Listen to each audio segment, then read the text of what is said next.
மாற்றம் என்பது கல்வியினூடாக உங்களுக்கு தெரியும், கல்வி கற்றலின் ஊடாக வருகிற சிந்தனை மாற்றம் தான் எங்களுடைய சந்ததியில் எங்களுக்கு முட்டி சென்றிருக்கிற கலை கலாச்சார பாரம்பரியங்களை காத்து அதை இன்னமும் செப்பரட்டு துரிதப்படுத்தி மெழுகி பூசி வளர்க்கிற ஒரு விடயமாக அந்த அடிப்படையில் கல்வியினுடைய மாற்றம் மெல்ல மெல்ல நிகழ்ந்திருக்கிறது.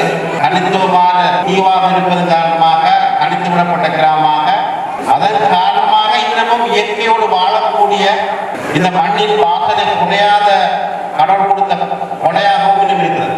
உலக சவாலுக்கு ஈடு கொடுக்கக்கூடிய ஒரு மாற்றத்தை கல்வியோடாக ஏற்படுத்தி எங்களுடைய இளைஞர் சமூகத்தை, உங்களுக்கு தெரியும் மனித வலு என்பது ஒரு அவசியம் என்பது, இந்த மனிதன் கல்வியை கற்று இவன் சமூகத்துக்கு பிரயோஜனப்பட வேண்டுமாக இருந்தால் அவன் கற்ற கல்வியை மீண்டும் அந்த மக்களுக்கு பயன்படுத்த வேண்டும்.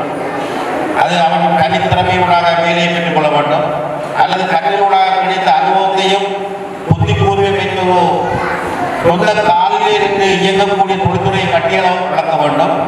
அது இடம்பெறவில்லை என்கிற கவலையை அதில் சொன்னார். நான் விதித்தேன். அதுக்கு பல எங்களுடைய கல்வித்துறையில் இருக்கிற பிரச்சனைகள், சமூக மட்டத்தில் இருக்கிற உளவியல் பிரச்சனை உங்களுக்கு தெரியும்.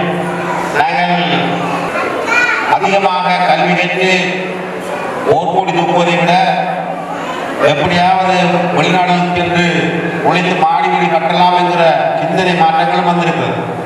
உங்களுக்கு தெரியும், டிவிகளிலே ஒவ்வொரு நாளும் விளம்பரங்களை பார்க்கிற பொழுதோ வெளிநாடுக்கு வர வேண்டாம் என்று சொல்லப்படுகிறது. இருந்தாலும் அதற்கான முயற்சி நடக்கிறது. இவையெல்லாம் ஒரு பாரதமான நிலைமையை சமூகத்தை பொறுத்தவரைக்கும் நாங்கள் சொந்த காலிலே நிற்கக்கூடிய தன்னம்பிக்கை கொடுக்கக்கூடிய ஒரு மாணவ சமூகத்தை கட்டியெழுப்ப வேண்டும். அதிலே பெற்றோர்களும் ஆசிரியர்களும் அரசியலும் மிகப்பெரிய காத்திரமான பங்களிப்பை செய்ய வேண்டும், செய்திருக்கிறோம். இருந்தாலும் இடையிலே வந்த பொருளாதார கோய்த்தொற்று காரணமாக 3 வருடங்கள் ஏற்பட்ட தடுமாற்றங்களும் தடைகளும் பிரச்சனைகளும், பொருளாதார இழப்பு, ஒழுக்க ரீதியான இழப்பு எல்லாம் பல விடயங்கள் நடந்து முடிந்திருக்கிறது. அது தாக்கத்தை சரிக்குவதற்கு நாங்கள் இன்னும் கடுமையாக பாடுபட வேண்டியிருக்கிறது. அந்த அடிப்படையில் கடந்த காலங்களிலே சிறு சம்பவங்கள் எங்களுக்கு கவலைகளை ஏற்படுத்தியிருந்தாலும் நாங்கள் ஒரு சமூகமாக, நான் ஆரம்பத்தில் சொன்னது போல, இந்த பாடசாலையுடைய வளர்ச்சியிலே நீங்கள் ஒத்துழைப்பு வழங்குகிற இந்த முக்கோணியா இருக்கிற பாடசாலை நிர்வாகம், அதிபர், ஆசிரியர்கள், மாணவ சமூகம், பெற்றோர்கள், நீங்கள் 3 பேரும் சரியாக செவ்வனே திட்டமிட்டு நடந்தால் தனி குடும்பங்களுக்கு நன்மைகள் வந்தடையும், இக்கிராமத்துக்கு நன்மை வந்தடையும், ஒட்டுமொத்தமான எங்களுடைய நாட்டுக்கு நன்மைகள் வந்தடையும். எங்கும் எந்த விதமான அசிங்கமான பேச்சுக்களுக்கோ அல்லது ஊடகங்கள் கருத்துக்களோட நிலைமைகள் வராது. இதிலே பெற்றோர்கள் அதிகூடிய பங்களிப்பு செய்ய வேண்டும். முக்கியமாக பெற்றோர்களுடைய இன்னும் ஒரு பங்களிப்பு இருக்கிறது. நான் சில பிள்ளைகளோடு பேசுகிற பொழுதோ அவர்கள் ஒரு இலக்கோடு இருக்கிறார்கள். ஒரு பிள்ளை சொன்னார், நான் சட்டத்தனியாக வந்தால் வர வேண்டும் என்று சொன்னார்.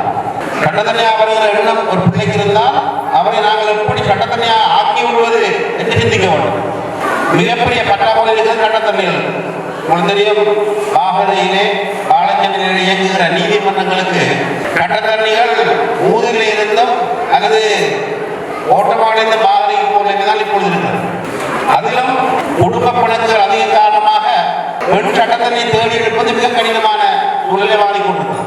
இப்படி ஒரு விஷயத்தை மாற்றிக் கொள்வது, ஒரு பிள்ளை இயல்பாக ஒரு இலக்கை தீர்மானிக்கிற பொழுதோ அந்த பெற்றோர், பாடசாலை சமூகம், அதுபோன்று சமூகத்தை வழிநடத்துகிற எமது சமூகமாக இருக்கலாம், அது வேறு அமைப்புகளாக இருக்கலாம், உதவிவழங்கு நிறுவனங்களாக இருக்கலாம், அரசியல் பிரமுகராக இருக்கலாம், நாங்கள் அவர்களுக்கு பாதை விட்டு உதவிகளாக இருக்க வேண்டும். அதுதான் இப்பொழுது எங்கள் காலத்தில் தேவையாக இருக்கிறது, எங்களுடைய சமூகத்துக்கு தேவையாக இருக்கிறது. எங்கள் கண்ணுக்கு தெரியாத பலவிதமான தாக்கங்கள் நிகழ்ந்து கொண்டிருந்ததற்கு எல்லாரும் அடிப்படையாக நாங்கள் திட்டமிட்டு எங்களுடைய சமூகத்தை கட்டியமைக்க வேண்டிய பொறுப்புகளாக இருக்கிறோம். அதிலே பாடசாலைகளுடைய பங்களிப்பு மிக பெரியது. உங்களுக்கு தெரியும், நான் அதே காலத்தில் நான் நன்று பேத்தாலை விவேகானந்தா காலேஜின் விளையாட்டுகளில் இருக்கின்றேன். அங்குரா வலயத்தினுடைய பிரச்சனை என்பது சற்று வித்தியாசம். தூரம், ஆசிரியர் ஐடி பாடங்களுக்கான கட்டுப்பாடு, அதேபோன்று காடுகளிலே மலைகளில் பாடசாலைகளுக்கு வீதி பிரச்சனை, போக்குவரத்து பிரச்சனை, 2 விதமான பெண்ணாசிரியர் இருப்பதன் காரணமாக அவர்களுக்கு ஞான தொல்லை, வருத்தம் என்று பல தாக்கங்கள் எங்களுடைய மண்ணிலே இடம்பெற்றுக் கொண்டோம். இவற்றையெல்லாம் 2008ஆம் ஆண்டுக்கு பின்னர் ஓரளவு சரி செய்திருந்தாலும் அதை முழுமையாக தீர்த்து கொடுக்க முடியாத ஒரு கஷ்டமான சூழல் இருந்தது. இதெல்லாம் சிறைச்சாலையில் வந்து உடனடியாக தீர்க்கக்கூடிய அடிப்படையிலே அதிகமாக கச்சேரிகளிலும் பிரதேசங்களிலே குவித்து கிடந்த ஜீவமாரை எப்படியாவது அனுப்ப முடியும் என்று மட்டக்களப்பு தான் நாங்கள் முதலாவது செய்தோம். பின்னதான் ஏரிய மாவட்டங்கள் செய்தது. அதில் ஒரு சற்று மாற்றம் வந்தது. இப்பொழுது போராட்டங்களுக்கு இந்த மெல்ல மெல்ல நாடு முன்னேறப்படுவதும் நான் நம்புகிறேன். கண்கூடா வலயத்துக்கான அதிகமான ஆசிரியர்களை கொண்டு வருவதும் அல்லது விசேட ஒரு கேந்திரத்திலே ஆசிரியர்களை சேர்த்து கொடுப்பது என்னுடைய கட்டாயமாக இருக்கிறது. அதை நான் செய்து கொடுப்பேன் நம்புகிறேன்.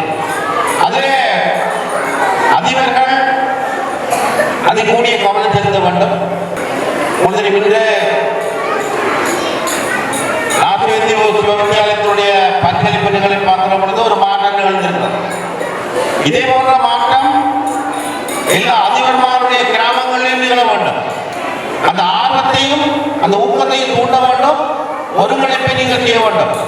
அதுபோல் ஆசிரியர்களை நியமித்தால் அவர்களை வேலையும் வாங்க வேண்டும். அவர்களை கவற்றோடு பிடித்துக் கொள்ள வேண்டும். அண்மையிலே மட்டக்களப்பு மாவட்டத்திலே உங்களுக்கு தெரியும் கனத்தவ பரப்புகளின்படி சில பகுதிகளிலே அதிகூடிய மெரிட் திட்டறிந்த மாணவர்களும் மட்டக்களப்பு மாவட்டத்தில் பேர் சொல்லக்கூடிய சில பாடசாலைகள் தங்களுடைய மாணவர்களை அதிகமாக பல்கலைக்கழகங்கள் அதுவும் மெடிசின் மருத்துவத்துறைகளை தெரிந்தது. அந்த பாடசாலையை பற்றி நான் தேடிய பொழுதும் மிகப்பெரிய வியப்பாக இருந்தது. பாடசாலையிலே ஓய்வெடுப்பதற்கு கூட அவர்கள் இலவாக ஒரு மணித்தால் நித்திரை கொள்ளக்கூடிய அளவிலே கூட அவர்களுக்கு சில வசதிகளும் அறைகள் ஒதுக்கப்பட்டது.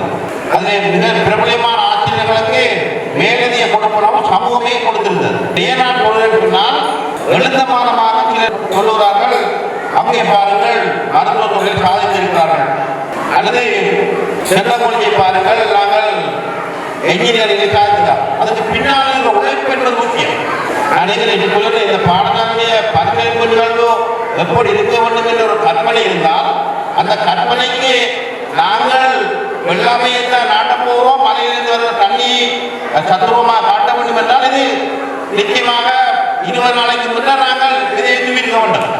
அதேபோல ஒவ்வொரு பாடசாலையும் நீங்கள் 5ஆம் ஆண்டு ஸ்காலர்ஷிப்பாக இருக்கலாம், ஓலவராக இருக்கலாம், 9A இருக்கலாம், அல்லது நாங்கள் அடுத்த ஒரு 5 வருடத்திலே ஏஎல் பாடசாலை தரவேற்ற போகிறோம் என்று இருக்கலாம், அல்லது இப்பொழுது வஞ்சி பாடசாலை மண்ணை பாடசாலை ஆக வேண்டும் என்கிற திட்டம் ஒன்று இருந்தால் இந்த திட்டத்துக்கு செயல்முறை கொடுப்பதற்கு பாடசாலை சமூகம் பெற்றோர்கள் தயாராக இருந்தால் மாத்திரம்தான் எங்களுடைய சமூகம் முன்னேற முடியும். பிரச்சனைகள் இருக்கும், அங்கங்கே சண்டைகள் இருக்கும், குழப்பங்கள் இருக்கும், பஸ் இல்லாமல் இருக்கும், கச்சாங்க போட்டு வராமல் இருக்கும், இப்படி பிரச்சனைகள் இருக்கலாம். ஆனாலும் என்னுடைய இலக்கு சரியாக தீர்மானிக்கப்பட்டால் நாங்கள் தொடர்ந்து பயணிக்க வேண்டும். அந்த கட்டாயத்திலே கல்குடமலை சமூகம் நிற்கிறது. ஆகையால் நாங்கள் ஒன்றுபட்டு செயலாற்ற வேண்டும் என்று ஒரு பொதுவான கருத்தை சொல்லிக் கொடுத்து